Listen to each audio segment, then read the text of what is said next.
Guys, ito pala yung giveaways na nakuha ko if you are traveling Dubai Emirates through business class. Dalawang bago siya kasi yung pabalik ko din dito sa Kuwait, business class.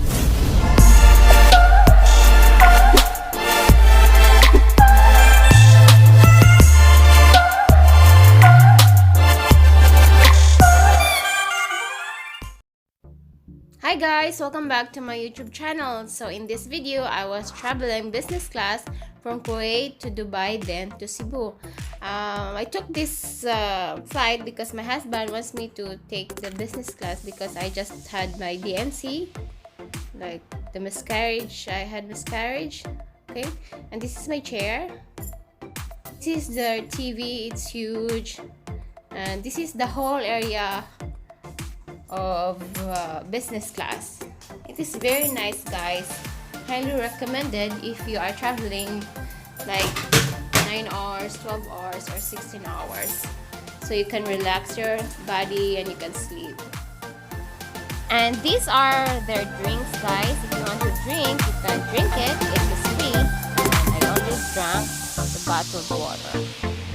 I don't want soft drinks. And this is the chair, guys, the remote, and if you want to turn it on, you can turn the lights on, and your small TV if you want, and your remote if you want to call the stewardess, want something, you just call them. And for the chair, the remote as well, and your favorite movie you can watch into small TV. And this is their bathroom, guys. They have Bulgari perfumes for men and women. And this is what the difference of the Dubai Emirates from Kuwait to Dubai. Their bathrooms are huge. Okay? Because the bathroom from Dubai to Cebu is small. The lavatory, you know, it's very small. But here, in this part, it's huge. You can see that. At the airplane, dito na po ako sa airplane. It's business class, Emirates. Ang ganda niya, guys. Talaga ang ganda. Ang ganda ng airplane. Super ganda.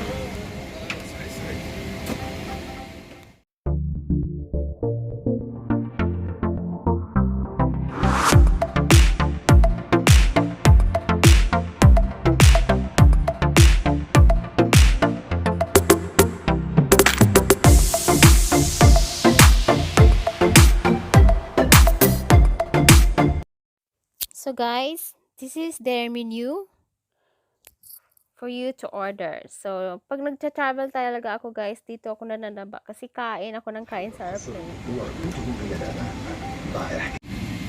Ang hirap ng pandak, guys, hindi abot yung paa sa rank.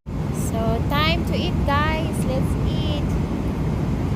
Paano kung ano to, basta Indian curry. Curry at ito, chicken curry. Chicken curry.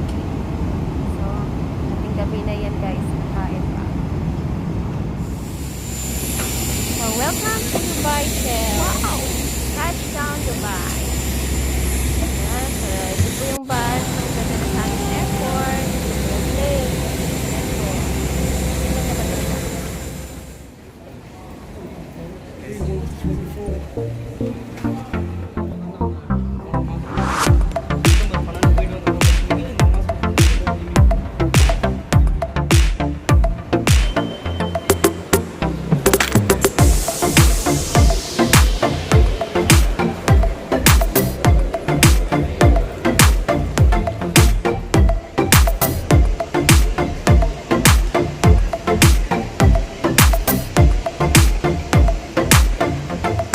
Dubai.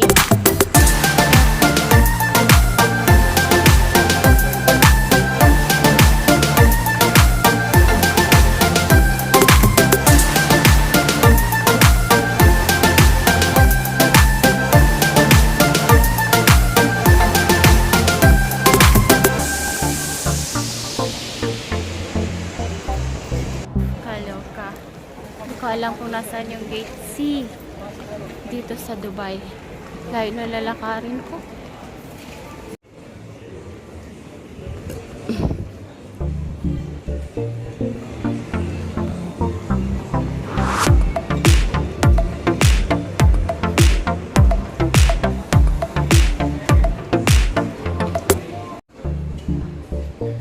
my God, ang layo pa nito.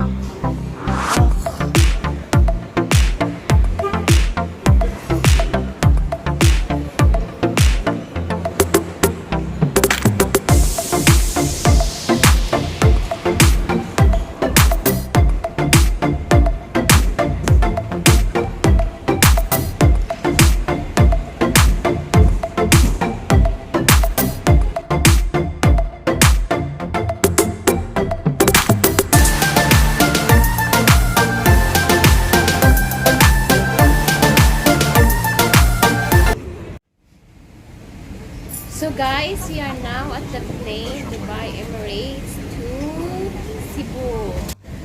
See? The moment you sit down at the business class, immediately the stewardess will ask you what you'd like to drink. Look at the sunrise, guys. It looks really beautiful. Beautiful.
Giveaways na nakuha ko if you are traveling Dubai Emirates through business class. Dalawang bago siya kasi yung pabalik ko din dito sa Kuwait, business class din ako. Kasi kagaling ko lang ng DNC, ayaw ng asawa ko mapagod ako. So, di ba? So, ito po yun, guys. Ito yung perfume nila. Ay, guys, ang ganda. Sobrang bango. Tapos, mirror. Dalawang suklay kasi nga dalawang pabalik at papunta. And din yung perfume niya, guys, Bulgari din. Bulgari. O, diba? Ang ganda ng bag niya, guys. Pouch bag. Ang ganda. Diba? Ang ganda. Saka ito. Pang travel kit. Yan lang po, guys. Yan lang ang maganda. Yung talaga. Yung pag sumakay ka ng business class, nakaka-relax talaga. Nakakatulog ka talaga. So, I did enjoy traveling through business class. Thank you for my husband.